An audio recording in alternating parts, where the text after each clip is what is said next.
This used to be my back door. Family was renting it for about $800. Got sold for about 1.3 million or something like that.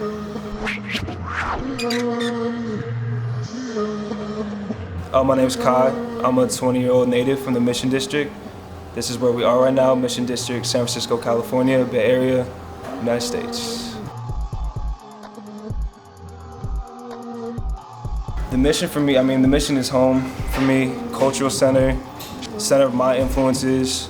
You know, a lot of places in the country that I've traveled and in the world are very segregated, not only race-wise, but also class-wise. And I feel like that's something that's very special about this city, is this melting pot of everything.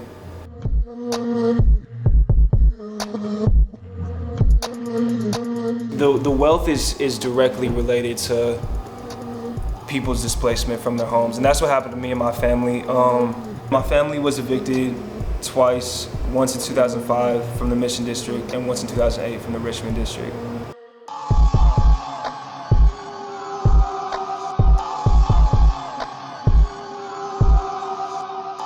We got your kitchen, living room. It's funny, this bar, it's like a really hipster bar now, I guess. It used to be like a motorcycle bar, and I remember like going to bed and to like basically the sound of engines, and I'm just like, oh. So I'm not really affected by noise too much.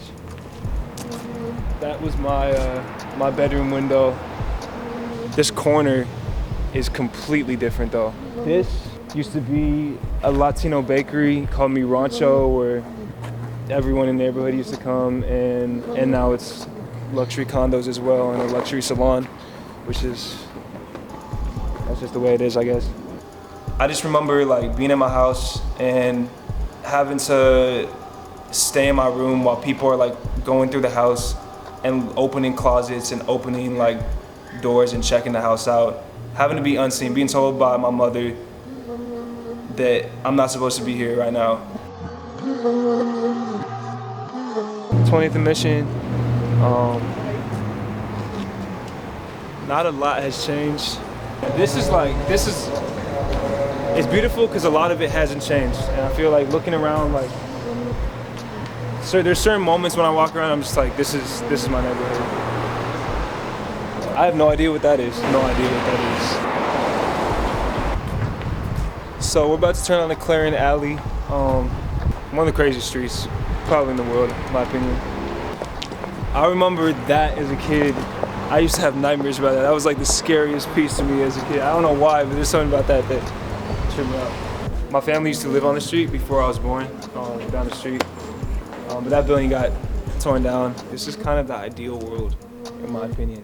Like, I would love to see more streets like this. Oh, this is a Mission District tour right here. Never seen that before. Been seeing a lot of changes around here, especially on Valencia Street, and I feel like this is just like the perfect representation of change. Like, you got Dia de los Muertos, street art, and then when you're looking up, you got luxury restaurant, and right above it, brand new luxury condos.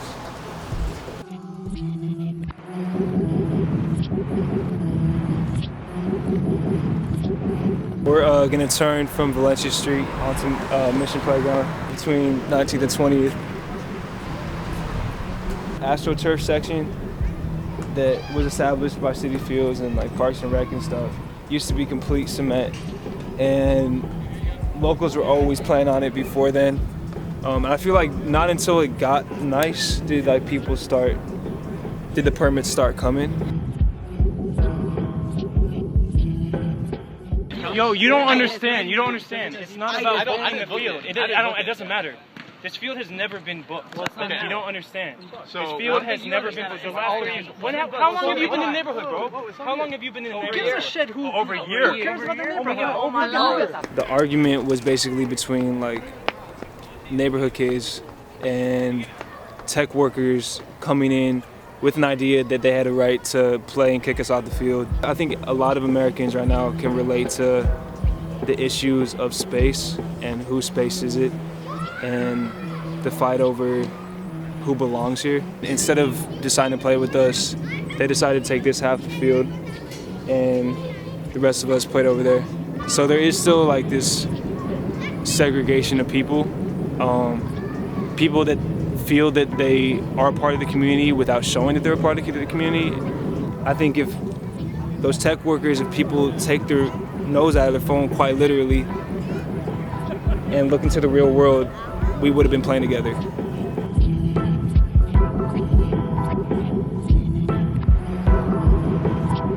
I don't know where I would be if I didn't have those places to go after school, and